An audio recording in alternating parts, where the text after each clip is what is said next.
All right, in this quick video, we're going to be looking at an I do, we do, you do modeling strategy and really exploring some great ways that you can get AI in front of your students and model effective use. Our goals in this will be during the I do section, we want to model a really specific prompt. During the we do, we're going to purposely model a non specific prompt and practice some iterative prompting. And then in the you do, you want to encourage kids to try both. So I am here in Google Gemini right now, and I've written a highly specific prompt. This is similar to what you would want to model for your kiddos in class. So I would have this on the board right now, and I would showcase them to them that I am giving it a specific role to play, I'm giving it a task to do, and I'm giving it a final format that I want it in. So for this, I'm saying, I'd like to learn about the Battle of Gettysburg, play the role of an officer in the Union Army to share the story of the Battle of Gettysburg, write a series of 5 dated and timestamped journal articles from that person's perspective to share how the battle progressed and why it was important on both sides, and then some additional specifics for the task that I'm giving. Focus on historical accuracy and key events and implications from the battle.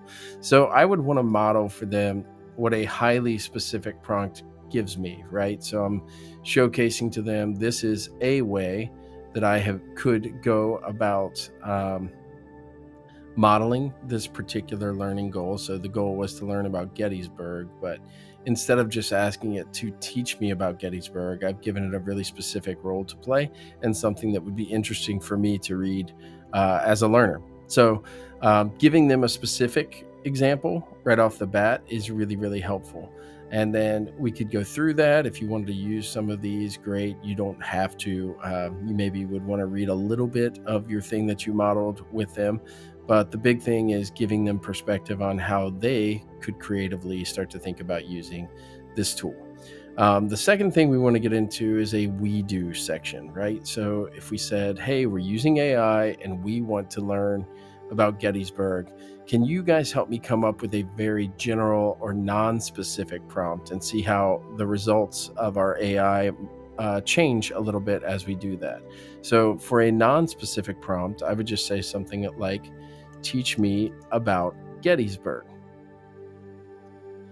And I'm going to get much more general answer by doing this. So for some kids, this might be exactly what they want, right? You can see it's naturally breaking this down into some key events, talking about why it was a significant battle. But what you want to do during this we do section is encourage them to understand that they can iterate on this prompt. So make this easier to understand, simplify the language for a 8th grader.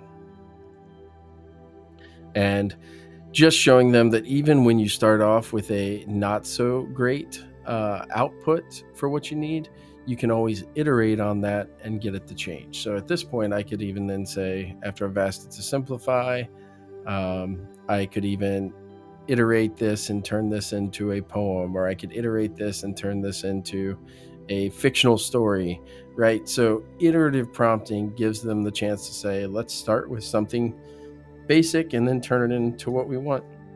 So I can iterate, make it a rhyming poem, and it will do its best to incorporate that. Turn land for all to see. There we go. So part of what you want to do in this I do, we do, you do modeling is really showcase the capabilities of AI to turn this into a useful learning resource, whatever that might be for that particular kid. When you get into the you do section, so this is where kids are going to be using Gemini as a potential learning tool. Really encouraging them, if you want to put constraints on what it is they're creating, that's fine, right? You can tell them really go for factual information or historical accuracy, or tell them to put those things into their prompt. But you can also give some freedom here so that kids can actually turn this or create the learning resource that they think is going to be more useful to you, or more useful to them. So when they do that, Their prompt will hopefully incorporate some of the specifics. You can also encourage them to practice iterative prompting on the back end of that.